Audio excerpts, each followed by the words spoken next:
I grew up in Carroll, Nebraska, just east down the road, so I was familiar with Ravenna. We used to come up here swimming when I was a kid. Ravenna had a nice swimming pool, so they'd send us up here when we were in junior high, check out the gals up here, But I grew up down there and graduated from Centura High School in 1978. We graduated the same year in high school. But then I had 3 brothers and 1 sister. Down there, they were all younger than me, but not much younger. There was 5 of us in 5 3/4 years. So we were jam-packed pretty tight. So, but I worked on a couple of farms for some guys when I got to the age where I could drive, and hung out and got interested in the farm machinery and farm equipment and farming. So then I went down to the tech school. Didn't really know what I was going to do till I was about a senior in high school. And we went down to the tech school in Hastings, and I kind of got excited about the diesel program they had down there, the farm equipment diesel program. So I jumped in on that. My dad had been a mechanic for the Chevy garage in Grand Island, so I had a little background there.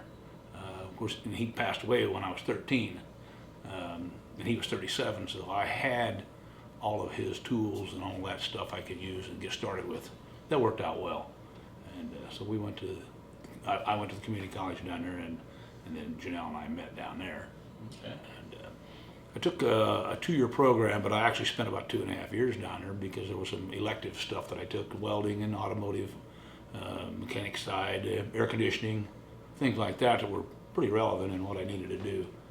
I had no idea where we were going to go after we got out of school.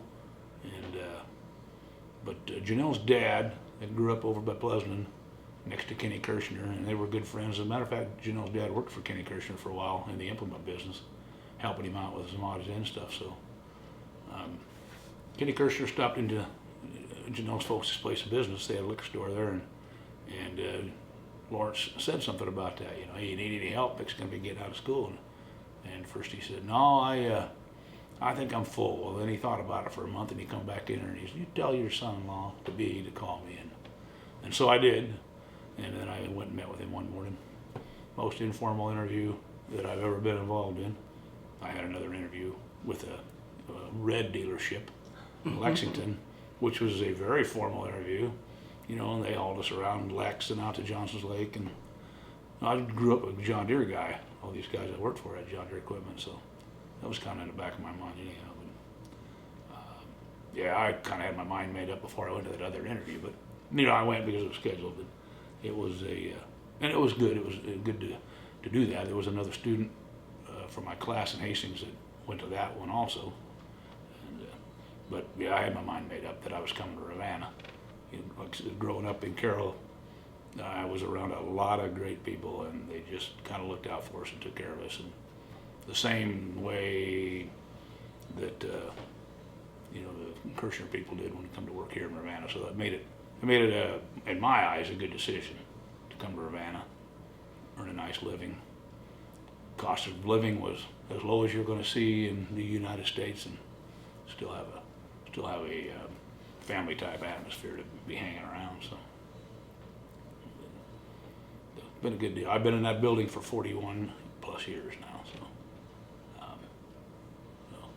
not sure I could go anywhere else. I was born, my family lived on a farm south of Pleasanton, and then when I was 1, we moved to Ravenna, and my folks ran Skip's Place Liquor, and I have 2 older sisters, Linda Boucher and Connie Gregory, and so I went to school here from kindergarten through when I graduated high school, went away to college, and then came back and taught here for 30-some years. And mainly taught English and reading and journalism, a little bit of math. Sponsored our Drug Free Youth Group STAR and our Youth Advisory Board, academic quiz bowl teams. So retired from teaching in 2016, and now I get to help with my grandkids a lot. So that's been good. So so we met at college at Hastings CCC, and I was in human services. I just knew I wanted to help people, wasn't sure what I wanted to do. And then one day my car ran out of gas, or didn't work. I guess it was my parents' car, it didn't work. I walked over to the other girls' dorm to get a ride, and Mick just happened to be driving by and said he'd bring me home. I think we were driving to a place to go study that night. Uh-huh. Probably. Probably. So that's how we kind of met, and my dad liked him right off the bat, had him come in for a beer, and He was a thought good he was judge of character. yeah, thought he was a great guy. So I've lived here all my life. Love Ravenna. Even went to Washington, D.C. one year when Ravenna was up for an award for All-American City or something. Love Annevar. Love the rides. Always have. From a little kid, I'd watch them set up, and I'd be so sad on Monday when it was gone. And I remember Mom saying, well, you know, they have to leave. It's just that wouldn't be special if it was here all the time. Was Annevar Queen when they changed it, let's see, probably my senior year, and then they changed it to have it for juniors so that the girls were still around. Taught swimming lessons, loved to be at the pool, loved to play softball, did basketball and track, but I wasn't so good at it. We rented a house, we had a trailer house, we lived on Main Street, and then we lived here for 26 years at this house. So. Yeah, we lived in a trailer house for almost 4 years. Every young couple should start out in a trailer house. Makes you appreciate what you... Yeah, it is pretty humbling. You know, there's a lot of things that have happened in Ravenna. You know, not one big earth-shattering thing. And I too like Annevar. My birthday's on June 17th, so I get to celebrate my birthday for 4 days every year at Annevar. And the whole town gets to celebrate with me, so, and they're pretty good about it. So. But there's been a lot of good things in Ravenna, and once, as I said previously, my employment has been a big part of that. We're pretty much into sports a lot. Our children are into sports a lot.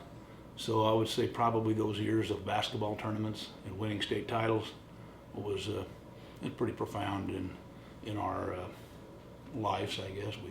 We made a ton of friends in those times. Had a lot of fun doing it, you know. And when you're winning, it makes it even more special. So, you know, those are probably some of the highlights of Ravenna. And you just met a ton of friends when I got here, and I've got a lot of friends in this town, and people will do anything for you. I have been involved with the baseball program, well, ever since Brett was probably 5 or 6 years old, and coaching whatever teams that he and John were in. I coached Lisa a couple of years in softball, and you coached. And I'm still involved in the baseball program pretty heavily. I kind of have a title. It's just kind of an administrative thing, but you know, I'm the team manager, which I'm not doing any on-field coaching much anymore, but I'll line up the coaches and make sure umpires are getting schedules, and I do the schedule, and I have to take care of the administrative part on the national level. There's a lot more to it. I know there's a lot more to it than most people knew, even that I knew when I was coaching, but we had some good guys doing it back then. Wilbur and Glenn Newland were really instrumental in keeping this baseball program alive, and Ravenna's had a strong baseball program forever. They just kept it alive, and you know, as they got older and passed it on, and I quit coaching on that, I'm going to kind of take care of this thing, and we need to keep this program going. And we've had some strong people helping. The Legion's good about supporting. You know, there's been people step up and coach all the time. So. Yep. We have 3 children. Brett's the oldest. He's married to Steph, and they live at St. Paul, and they have 3 children, Reagan, Brogan, and Adeline. And Brett works here at Ravenna at John Deere with Mick, and he's the sales department there. And Steph is an optometrist, and she helps coach sports at St. Paul, track and volleyball, and she helps with the kids' sports too. Reagan's going into 3rd grade, and Brogan's going into 1st grade, and Adeline will be in preschool again next year, and we like to go to all their activities, and took them to gymnastics today, and love being with them. Our son John lives here in Ravenna, has his house. He's the department or the manager for the bulk fuel at Co-op, and has done that for a few years. And then Lisa, our daughter, is married to Dwight Jones, and they live in Cairo, and they have a little boy, Braxton. He'll be 2 at the end of the month, and they're both teachers, so get to see them a lot too. So glad that they're close. Receiving this nomination is very humbling. Did not expect it. And one of my best friends, she said, I thought you had to be old to get that. And I said, Tammy, we are old, in capital letters, we are old. So, no, whoever nominated us, we appreciate it and hope we represent Ravenna well, and we're looking forward to the Annevar activities. It was kind of out of the blue. I was somewhat shocked, and like Janelle said, it's kind of a humbling thing, and well, people were talking to us, oh yeah, we're gonna vote. And I just, I don't know who did this and why they would do this, but this will be it'll be a fun week of Annevar. And I'm proud of being involved in that thing. That it's pretty. I think it'll be a special deal. So. It's also going to be somewhat special this year. The week before, Carroll has their little celebration, which is not near the Annevar level. But they have a little parade too, and my mom actually got elected to be the Grand Marshal in their parade the week before. So, that is cool. So it's kind of ironic.